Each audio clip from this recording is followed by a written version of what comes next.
هموم الحياة جبال الحمد لله رب ثقال. العالمين والصلاة والسلام على أشرف الأنبياء والمرسلين. À quoi consiste le jeûne du mois du Ramadan?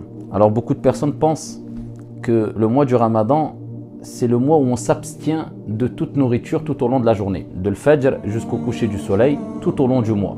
Et ça, c'est une compréhension erronée, complètement fausse, bien au contraire. Pendant le mois du Ramadan, tu dois te nourrir beaucoup plus qu'en dehors du mois du Ramadan. Mais de quelle nourriture on parle? On parle de la nourriture spirituelle, la nourriture de l'âme, tout au long de la journée et même après le coucher du soleil, mais particulièrement tout au long de la journée, et cela pendant une période d'un mois approximativement. Alors tout au long de l'année, on nourrit bien sûr son âme de manière spirituelle, avec la nourriture spirituelle, mais tu ne pourras jamais la nourrir aussi longtemps et comme pendant le mois du Ramadan. C'est pour cela qu'il est important de comprendre cette sagesse du mois du Ramadan. C'est la nourriture, mais c'est pas nourrir ton corps, c'est nourrir ton âme. Et c'est le mois qui te permettra d'éduquer ton âme comme tu ne pourras pas l'éduquer en dehors du mois du Ramadan. Et c'est le mois qui te permettra de nourrir ton âme comme tu ne pourras pas la nourrir en dehors du mois du Ramadan. C'est le mois de l'entraînement. C'est le mois de l'éducation. C'est ce mois-là où tu vas éduquer ton âme. C'est ce mois-là où tu vas pouvoir entraîner ton âme afin qu'elle te soit bénéfique, afin qu'elle te soit un soutien tout au long de l'année et pas un poids, afin que tu deviennes celui qui la maîtrise et pas l'esclave de ton âme. Donc le mois du Ramadan, c'est un mois qui, Allah tabaraka wa ta'ala, à travers ce mois-là, t'éduque. Car Allah, notre Seigneur, c'est Ar-Rabb. Et il est appelé Ar-Rabb aussi parce que c'est Al-Murabbi, c'est l'éducateur. Et à travers le mois du Ramadan, Allah Jalla wa Ala nous apprend, nous éduque, nous enseigne plusieurs choses qui seront bénéfiques pour nous afin de purifier notre âme. Donc le mois du Ramadan, c'est un mois qui te permet de purifier facilement ton âme. Et si tu ne purifies pas ton âme pendant le mois du Ramadan, tu auras énormément de mal à purifier ton âme en dehors du Ramadan. Tout en sachant que l'âme, c'est ce qui est de plus important. Car l'âme est éternelle. Quand la personne va quitter ce bas monde, eh bien l'âme ne mourra pas. Allah Jalla wa Ala dit dans le Coran, Kullu nafsin dha'iqatul maut. Chaque âme goûtera à la mort. Et il n'a pas dit chaque âme mourra, mais goûtera. Parce qu'elle va passer d'une étape à une autre étape. Elle va goûter à la mort, mais elle va continuer son cheminement dans l'au-delà. Et c'est cette âme-là qui te permettra de gagner le paradis éternellement, insha'Allah ta'ala. Qad aflaha man zakkaha. Allah Jalla wa Ala dit, et certes a réussi celui qui l'a purifié. Et c'est cette âme-là qui quelquefois te pousse à désobéir à Dieu, à faire du mal aux gens, à faire du mal autour de toi, à délaisser les prières, etc. C'est cette âme instigatrice au mal. Et c'est cette âme-là, l'âme bonne, qui te pousse ici à faire tes prières à l'heure, à faire du bien autour de toi, à obéir à ton Seigneur, tabaraka wa ta'ala, etc. Donc ici, afin d'atteindre le degré de la bonne âme, l'âme qui va être purifiée, il faut fournir beaucoup d'efforts, il faut l'éduquer, il faut la dresser quelque part. Et pendant le mois du Ramadan, Dieu te permet de la dresser. À titre d'exemple, nous avons As-Sahur. As-Sahur, c'est le repas que nous prenons le matin, avant Al-Fajr. Le prophète alayhi salatu wassalam nous a recommandé fermement et fortement ici de ne jamais rater As-Sahur. Le repas qu'on prend juste avant d'entamer la journée de jeûne.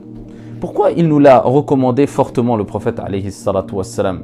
C'est dans l'intention de manger beaucoup afin de ne pas avoir faim dans la journée. Au bout d'une heure, 2 heures, de toute manière, tu vas digérer, tu auras faim. Ce n'est pas ça. Il te rappelle à travers As-Sahur qu'Allah tabaraka wa ta'ala veut éduquer notre âme, veut nous éduquer. C'est pour ça qu'il nous motive en nous disant et nous rappelant que le Sahur, le repas qu'on prend le matin, un repas à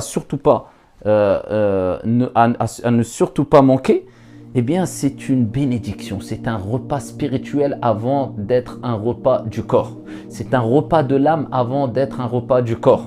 Voilà pourquoi le prophète alayhi salatu wassalam, dans Sahih al-Bukhari dit « Tasahharu fa inna fis sahuri baraka » Prenez le sahur, le repas du matin, avant le fajr, car dans ce repas-là, il y a une bénédiction. Donc on voit que c'est un repas spirituel avant d'être un repas de l'âme.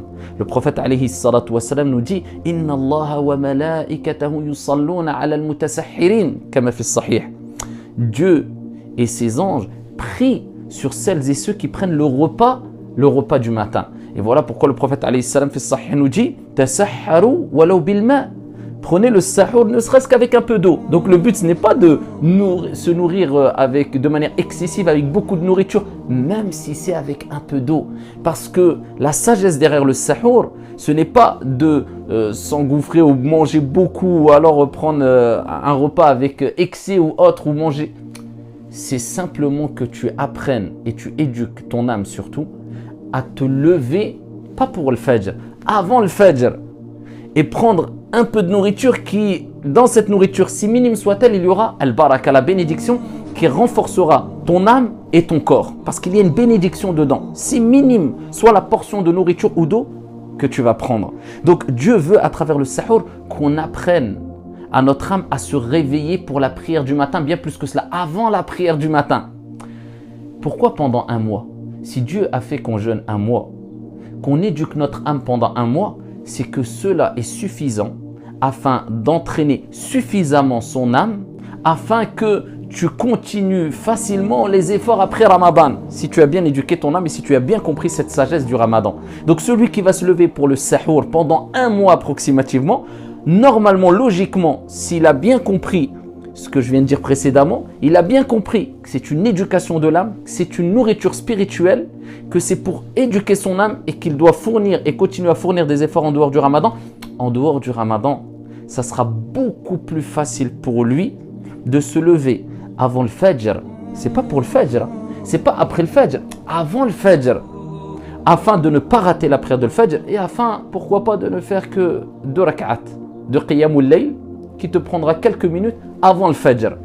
C'est pour éduquer ton âme à faire les meilleures des actions en dehors du Ramadan. Celui qui a délaissé les désirs, qui a contrôlé ses pulsions pendant la journée du jeûne, pendant un mois, eh bien, il arrivera facilement, Inch'Allah Ta'ala, s'il maintient le cap, eh bien, à retenir ses pulsions et à retenir ses désirs en dehors du Ramadan, après le mois de Ramadan. Celui qui a éduqué son âme à faire salat al-tarawih pendant approximativement un mois après salat al-isha, surtout cette année ou ces années-là quand c'est en période d'été, c'est très tard, il arrivera beaucoup plus facilement, Inch'Allah tabaraka wa ta'ala, en dehors du Ramadan qu'avant le Ramadan, en dehors du Ramadan, à continuer à faire ne serait-ce que 2 rak'at après salat al-isha et surtout faire salat al-isha à l'heure. Donc le mois du Ramadan, c'est un mois d'éducation. C'est un mois à travers lequel Dieu veut t'éduquer. Donc prends des bonnes habitudes et dis-toi, cette habitude que j'ai prise, eh bien je dois faire tout pour qu'elle devienne facile à la fin du Ramadan afin de continuer à l'avoir en dehors du Ramadan. Là, tu auras réussi ton Ramadan. Si celui qui se lève tous les matins à Sahur pour prendre son repas avant le Fajr, pendant un mois approximativement sans le rater, eh bien il doit se dire, eh bien mon âme, elle est prédisposée, elle est entraînée afin que je continue après Ramadan.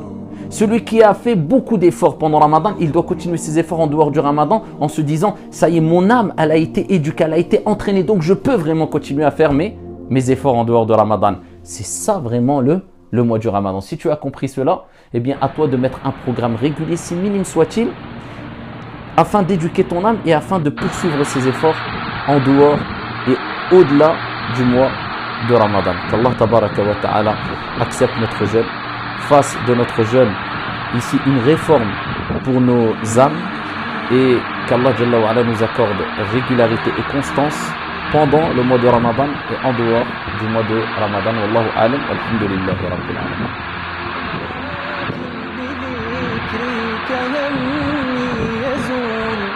فعند الحديث عن المصطفى لساني وثغري صفي